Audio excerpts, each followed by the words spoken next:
చెప్పండి sir. Good evening to all the press people. నా పేరు కృష్ణారెడ్డి. నేను వాగ్దేవ్ ఎడ్యుకేషనల్ సొసైటీకి వైస్ ప్రెసిడెంట్.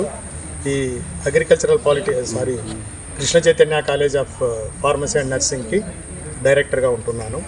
ఈ కాలేజ్ 2004లో స్థాపించబడింది. I am the founder member.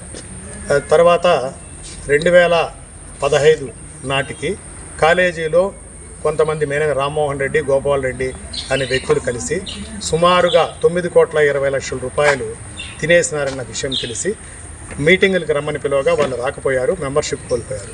2016 నుండి వాళ్ళు కాకుండా మేము ఎవరైతే నష్టపోయామో వాళ్ళము 2019 దాకా కాలేజీని నిరభ్యంతరంగా నడిపినాము. తర్వాత వైసీపీ గవర్నమెంట్ ఏర్పడిన వెంటనే ఎవరైతే 9,20,00,000 తినేసి మెంబర్లుగా లేకుండా వెళ్ళిపోయినారో వాళ్ళు తిరిగి వాళ్ళ లిస్టును ప్రజెంట్ మేనేజ్ లిస్టుగా రాజకీయాల పలుకుబడితో మార్పించుకొని కాలేజీలో రీఎంటర్ అయ్యి లాస్ట్ 5 ఏళ్లుగా వాళ్ళు మమ్మల్ని చాలా ఇబ్బంది పెట్టారు, ఫాల్స్ కేసులు పెట్టారు. కానీ ప్రభుత్వం మారిన తర్వాత అందులోన మన మదనపల్లిలో సబ్ కలెక్టర్ ఆఫీసులో రికార్డ్స్ దగ్ధమైన విషయం తెలిసిందే. ఆ టైంలో మేము వాళ్ళను కూడా అప్రోచ్ అయ్యి ఈ వైసీపీ ప్రభుత్వాలకు మేము ఏ విధంగా అయిపోయినామన్న విషయాన్ని ఎక్స్ప్లెయిన్ చేసి మాకున్న రికార్డెడ్ ఎవిడెన్స్ అన్ని చూపించిన కారణంగా మా లిస్టును అన్బ్లాక్ చేయడం జరిగింది. ఈ విషయాలన్నీ మేము గౌరవనీయ ముఖ్యమంత్రి గారికి పర్సనల్గా వివరించుకొని ఆయన కన్విన్స్ అయిన తర్వాత 2 నెలల తర్వాత మాకు పోలీస్ ప్రొటెక్షన్ ఇవ్వాల్సినదిగా మన సూపరింటెండెంట్ ఆఫ్ పోలీస్ వారికి తెలియపరిచారు. వాళ్ళ సహాయంతో మేము మే 8వ తారీఖున కాలేజీలో ఎంటర్ అయ్యి ఇప్పుడు చేసుకుంటున్నాము. అదే రోజున మాకు అప్పుడు ఎగ్జామ్స్ కూడా జరుగుతున్న కారణంగా సాయంత్రం 4:30 నుండి 5 లోపల మేము ఆఫీస్ రూమ్లో బిజీగా ఉండగా ఇంతకుముందు చెప్పినటువంటి రామ్మోహన్ రెడ్డి, గోపాల్ రెడ్డి, మల్లికార్జున రెడ్డి, లోకనాగేశ్వర రెడ్డి రౌడీలతో సహా కాలేజీ వెనక భాగం నుండి వచ్చి స్టూడెంట్ యొక్క సర్టిఫికెట్లన్నీ కూడా దొంగలించడం జరిగింది. దాన్ని మేము పోలీసు వారికి తెలియజేశాము. ఆ తెలియజేయడంలో 15 రోజుల జాప్యం జరిగింది. ఇందుకు కారణం బిజీగా ఎగ్జామ్స్ జరుగుతుండడము, అదేవిధంగా మేనేజ్మెంట్ నిర్ణయం తీసుకోవాల్సిన కారణంగా లేటుగా ఇచ్చాము. ఇచ్చినప్పటికీ ఎఫ్ఐఆర్ కట్టి ఇమ్మీడియట్గా పోలీసు వారు చర్యలు మొదలుపెట్టారు. మాకు నోటీస్ ఇచ్చారు. ఆ నోటీస్ ద్వారా వాళ్ళు మాకు ఏ డాక్యుమెంట్లు పోయినాయో లిస్ట్ ఇమ్మన్నారు. అది మేము సబ్మిట్ చేశాము. దీని మీద ఆపోజిషన్ వాళ్ళు స్క్వాష్కి వెళ్ళారు హైకోర్టుకి, అక్కడికి ఫెయిల్ అయ్యారు. సో కేసు ఉండంగానే నిన్న సాయంత్రం మళ్ళా వచ్చి ఇదే మెంబర్లు వచ్చి మిగతా ఫైల్స్ ఏవైతే ఉన్నాయో ఇన్స్పెక్షన్ కోసం రెడీ చేసిన ఫైల్స్ను దొంగలించి తీసుకుపోయారు. కార్ల నెంబర్లు అన్ని ఫోటోలు, వీడియోలు కూడా మేము జతపరిచి పోలీసు వారికి నిన్న రాత్రి ఎఫ్ఐఆర్ కాపీ ఇవ్వడం జరిగింది.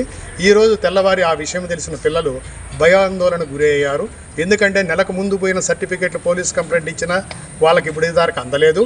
నిన్న మళ్ళా ఇదే జరిగిందంటే మేనేజ్మెంట్ ఎవరున్నారన్న భయంతో వాళ్ళు తిరగబడ్డారు మా మీద. మేము విధిలేని పక్షంలో స్టూడెంట్స్ యొక్క ఇంట్రెస్ట్ దెబ్బతినకూడదని వాళ్ళు కోరుకునే విధంగా సబ్ కలెక్టర్ ఆఫీస్కి వెళ్ళి ఈరోజు అర్జీ ఇవ్వడం జరిగింది. అర్జీ ప్రకారం సబ్ కలెక్టర్ గారు మనవిని మన్నించి మా ముందరనే డిఎస్పీ గారికి ఫోన్ చేసి మాది వాళ్ళ హౌస్ సెర్చ్ చేసి సర్టిఫికెట్ను రికవరీ చేయవలసిందిగా కోరారు. మేము మన అర్జీని, స్టూడెంట్స్ ఇచ్చిన అర్జీని, మా కాలేజీ లెటర్ ఇచ్చిన తరఫున ఇక్కడ కాలేజీకి వచ్చి వాళ్ళు ప్రతిసారి దౌర్జన్యం చేసి గొడవ చేస్తున్న కారణంగా ఏ రికార్డు ఆధారం లేకుండా వాళ్ళు వచ్చి మేము మేనేజ్మెంటు మాది కాలేజ్ అని గొడవ చేస్తున్న కారణంగా మాకు మనశ్శాంతి లేకపోకుండా ప్రాణహాని కూడా ఉంది. ఎందుకంటే ఈ గోపాల్ రెడ్డి అనే వ్యక్తి నా మీదనే మర్డర్ ప్లాన్ చేశాడు అనంతపూర్లో కొన్ని ఏళ్లకు ముందు. అది రికార్డుగా ఉంది. ఈ మధ్యనే నేను తంజావూరులో ఉన్నప్పుడు రెక్కీ కూడా కండక్ట్ చేశారనే విషయం నాకు తెలిసింది. ఇప్పుడు కూడా అదే ప్రయత్నం చేస్తున్నాడు. అదే భాగంగా నిన్న 30 మంది రౌడీలతో వచ్చారు. అదృష్టం కొద్దీ మేము బయట ఉన్నాము. మేము వచ్చేటప్పటికి పోలీసు వాళ్ళు ఆల్రెడీ వచ్చేసినారు, వాళ్ళు వెళ్ళిపోయినారు. నిన్నటి డాక్యుమెంట్ల కాకుండా ఈరోజు కూడా వచ్చి గొడవలు చేస్తున్నారు. దయచేసి మాకు పోలీసు వారి ప్రొటెక్షన్ ఇస్తూ స్టూడెంట్స్కు ఇబ్బంది కలిగించకుండా ఉండాలని, మాకు పోయిన రికార్డులు, సర్టిఫికెట్లు తొందరగా ఇప్పించాలని కోరాము.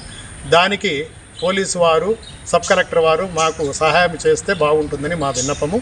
మాకు వారి మీద పూర్తి విశ్వాసం ఉంది. Thank you very much.